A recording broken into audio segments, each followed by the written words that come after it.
Comunicação da equipe de transição de Bolsonaro. Esse é mais um vídeo da TV Coiote.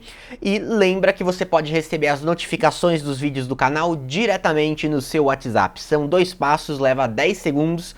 Você envia uma mensagem, pode ter escrito qualquer coisa, para o número 011 94 387 7721 e depois de enviar essa mensagem você salva esse número nos seus contatos. Você já está cadastrado, vai receber aí todos os vídeos novos da TV Coiote.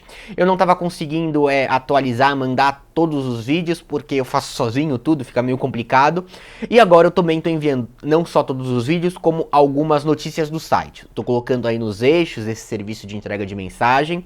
E é muito interessante porque o YouTube não notifica a todos os inscritos ou todas as pessoas que clicam no sininho de que tem novidade no canal, e tem novidade quase todos os dias, né? É muito raro eu não gravar vídeo, poucos dias eu não gravo vídeo. Bom, gente, vamos lá então comentar aí sobre a estratégia ou a não estratégia de comunicação da equipe de transição do Bolsonaro. E para poder introduzir o assunto, eu vou primeiro aí relatar para vocês 4 casos. Um que ocorreu durante a campanha, no comecinho da campanha, e 3 agora, já na fase de transição. Porque os defeitos ou as vantagens da comunicação da equipe do Bolsonaro são os mesmos, mudou muito pouco no padrão que é adotado. Vamos lá então. Antes da facada do Bolsonaro, que foi lá no dia 7 de setembro, no feriado de 7 de setembro, a gente teve já uma polêmica sobre a participação dele ou não em debates. Os jornais publicaram que Bolsonaro não participaria de nenhum debate. Antes do debate da Band, antes do da Rede TV, antes disso tudo. Depois veio o filho do Bolsonaro, se eu não me engano foi o Carlos Bolsonaro, não me lembro se foi o Carlos ou o Flávio, ou o Eduardo, algum dos 3, veio a público desmentir. Disse que não é verdade, que isso aí é uma fake news e tudo mais. Fato é, depois ficou bem claro quem plantou isso na mídia, e talvez não com más intenções, foi o Bebiano, o então presidente interino do PSL. Isso deixou em evidência, primeiro de tudo, que existia uma relação minimamente complicada e de discordâncias entre o Bebiano e os filhos do Bolsonaro, os familiares do Bolsonaro que também estão no meio político. Essa discordância é algo comum em campanhas, a gente está acostumado a observar aí rachas durante o período eleitoral, é muito comum, mas o que chamou mais atenção não foi isso, foi a falta de preocupação do Bebiano em divulgar uma informação da qual não havia um consenso dentro da equipe. Isso foi antes do debate da Band e da Rede TV. Depois do debate da Rede TV, volta à tona a questão de não participar em debates. E aí, a mesma coisa, Bebiano afirma isso e os filhos desmentem. Aí a gente teve a facada, né, no dia 7 de setembro, e aí depois disso virou um consenso na campanha sobre a não participação em debates. Não se tinha mais informações desencontradas com relação a isso em nenhum momento, nem no segundo turno. Chegou agora a fase de transição do governo, né? Uma equipe lá em Brasília, no CCBB, no Centro Cultural do Banco do Brasil em Brasília, que é responsável aí por adaptar o governo Temer para a chegada do Bolsonaro, né? E tá tendo aí um apoio grande do governo atual aí, essa equipe de transição. E entre isso tudo, os anúncios dos novos ministérios. E aí vamos a 3 outros fatos que ficaram bem esquisitos aí. Primeiro de tudo, há mais ou menos 1-2 semanas atrás, saiu em toda a mídia, primeiro no jornal O Globo, que Maite Proença foi convidada para ser ministra do Meio Ambiente, que era um dos nomes mais cotados. No dia seguinte, Carlos Bolsonaro, um dos filhos do Bolsonaro, veio no Twitter e desmentiu essa notícia. E depois, sem citar a desmentida aí do Carlos Bolsonaro, a Maite Proença disse que foi mesmo convidada. Fatos importantes. A Maite Proença, ela apoiou o Bolsonaro e tem uma visão na linha do meio ambiente razoavelmente semelhante ao que tem a família Bolsonaro, o PSL e o projeto de governo do Bolsonaro. A Maite Proença logo não teria motivo nenhum para mentir com relação a isso e inclusive se queimar. O jornal o Globo, você odiando ou amando, também não ia querer pagar um desgaste desse. Inventar algo para no dia seguinte ser desmentido, fora de campanha, sem influenciar nenhum rumo do país ou de qualquer coisa. Foi esquisito. Vamos lá. Antes de ontem, Eduardo Bolsonaro na Secretaria de Comunicação da Presidência da República. uma secretaria em que a pessoa é responsável pela comunicação da presidência do governo federal, inclusive pela distribuição das verbas publicitárias do governo. Um assunto que cria muita polêmica aí envolvendo o Bolsonaro. Ele deu a declaração de que não direcionaria a verba federal para a Folha de São Paulo, por exemplo. Isso aí criou aí uma grande discussão. Eu vou ter que gravar sobre isso, porque esse vai ser um assunto que vai ganhar muito destaque, muita relevância aí em meados do mês de janeiro, fevereiro, pelo menos. Bom, Eduardo Bolsonaro foi anunciado também pelo Bebiano. Bebiano foi presidente interino do PSL, o mesmo lá da situação dos debates eleitorais, da participação do Bolsonaro nos debates. Ele não tá mais de presidente interino, né? O Bivar entrou de presidente. O Bebiano vai ocupar um cargo importante no governo do Bolsonaro. É um assessor que se aproximou muito do Bolsonaro nos últimos tempos, né? Um advogado. Bebiano comentou que o Eduardo Bolsonaro já vem realizando no Twitter, em todos os lugares, um papel como comunicador da transição, como comunicador do seu pai. E que seria muito legal, e já está sendo discutido internamente, inclusive com ele próprio, dele ser o secretário de comunicação, o Eduardo. O Carlos, desculpa. Bom, Carlos negou no seu Twitter novamente. Disse que não é verdade, que isso não está sendo discutido. Mais tarde, o portal Antagonista, que declina um pouco ao Bolsonaro, quem acompanha uma vez ou outra já percebe isso, é um site que está alinhado muito mais com a proposta do Bolsonaro do que com a proposta do Fernando Haddad, né? E mesmo depois da eleição mantém aí uma opinião a favor do governo que foi eleito. Disse que Bolsonaro, disse pro próprio Antagonista, que sim, Carlos estava sendo cotado aí para a Secretaria de Comunicação Social. Acho estranho o Antagonista inventar uma informação dessas até por seguir uma linha parecida. Seguir a linha do governo. E, bom, mais um caso estranho aí, né? O terceiro.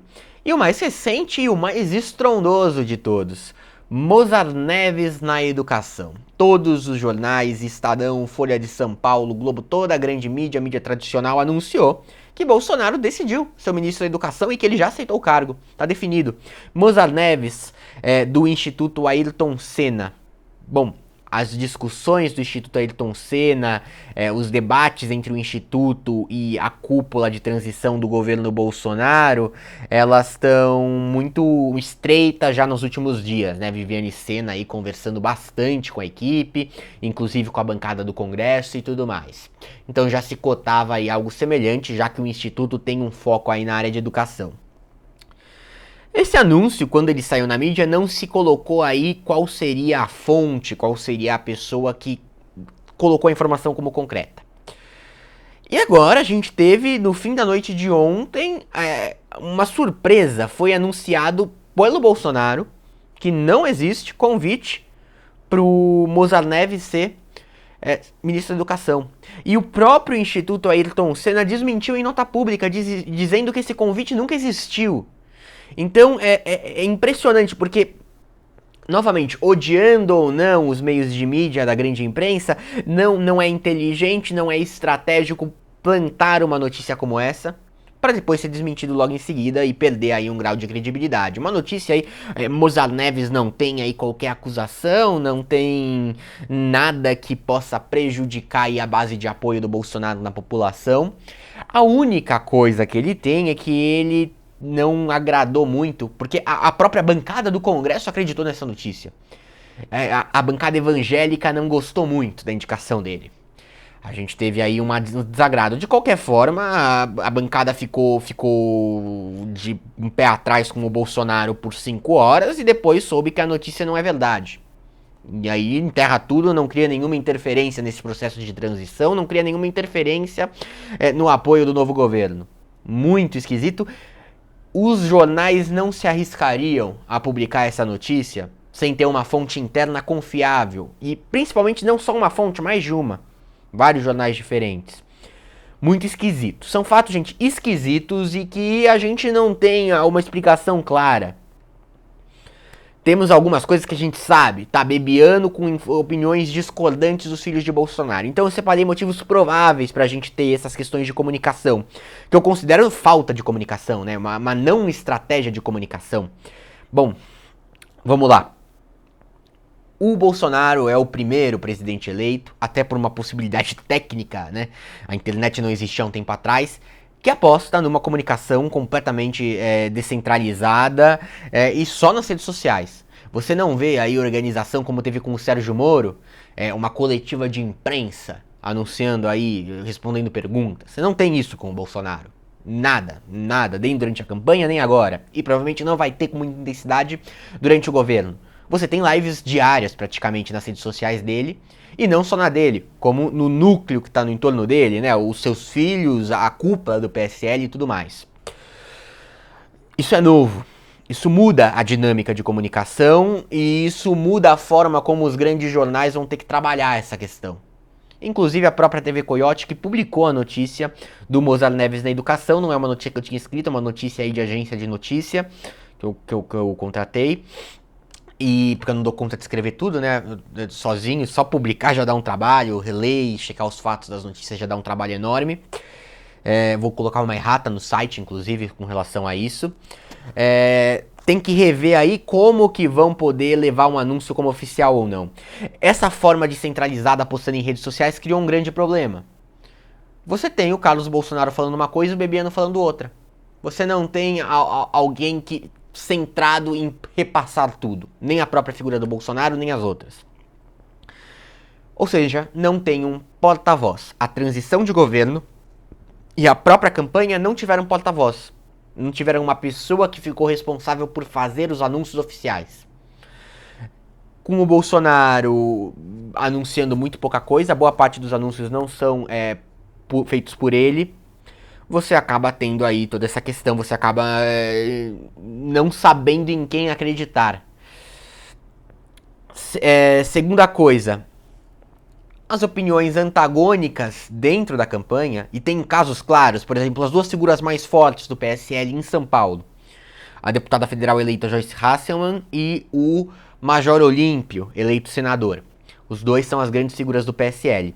Durante a campanha, você teve a Joyce declarando apoio ao João Dória, participando da campanha, da cúpula da campanha do Dória no segundo turno contra o Márcio França, e o Olímpio apoiando o Márcio França. E ficou no começo, antes de ficar claro que essas são duas posições díspares entre os dois, uma coisa assim, cada um dizendo uma coisa. Não, PSL a campanha do Bolsonaro tá com o Dória. Não, a campanha do Bolsonaro não tá com o Dória. Ficou uma coisa assim, ficou assim porque você não tinha essa estratégia. Então, o que está acontecendo? Tem alguém plantando informação falsa, mais de uma pessoa, isso sempre vai acontecer, isso é natural, e você cria mecanismos para impedir que isso ocorra. E a campanha, a transição não está se preocupando até esse momento em criar esses mecanismos, como centralizar a comunicação em uma pessoa, escolher alguém como porta-voz, alguém que fará os anúncios, e isso cria aí uma série de informações desencontradas que a gente não está acostumado a ver. A gente costuma ver aí dizendo que Mozar Neves é articulado como ministro. No final, negam e não é bem assim. Mas a gente não vê ele sendo anunciado por todos os jornais como novo ministro, e ele não foi escolhido ministro, e segundo ele próprio não foi convidado. Você não vê uma pessoa dizendo como a Maite Proença que foi convidada para ser ministra, e a campanha afirmando que não. Uma parte da campanha calada. E provavelmente ela foi convidada por algum membro da campanha. Então você cria essa série de distorções, e eu tô fazendo esse vídeo aqui, já são 13 minutos. Basicamente, a gente vai ter que ficar muito de olho com isso daqui em diante. Ver se vai mudar alguma coisa nessa equipe de transição e qual vai ser o padrão. Vai ser muito importante a gente observar quem vai ser escolhido para a Secretaria de Comunicação do governo, sendo Carlos Bolsonaro ou não. E o quanto essa figura vai ser realmente a pessoa confiável para relatar o que o governo quer passar para a população. Então, podemos até criar teorias de que essa não estratégia seja uma estratégia. Eu não acho que seja o caso. Acho que realmente existe aí uma falta de alguém que possa aglutinar tudo isso. Vamos continuar observando, gente. Um abraço, desculpa aí pelo vídeo ter ficado enrolado. No outro vídeo eu já pedi desculpas também, porque eu tô muito cansado. O olho já tá bem melhor, vocês estão vendo. Mas ainda não tô 100%, né? Tive uma alergia aí pra quem não tinha acompanhado. E lembra de receber as notificações do canal diretamente no seu WhatsApp. Envia mensagem 011 94 387 7721 pelo próprio WhatsApp. Até a próxima.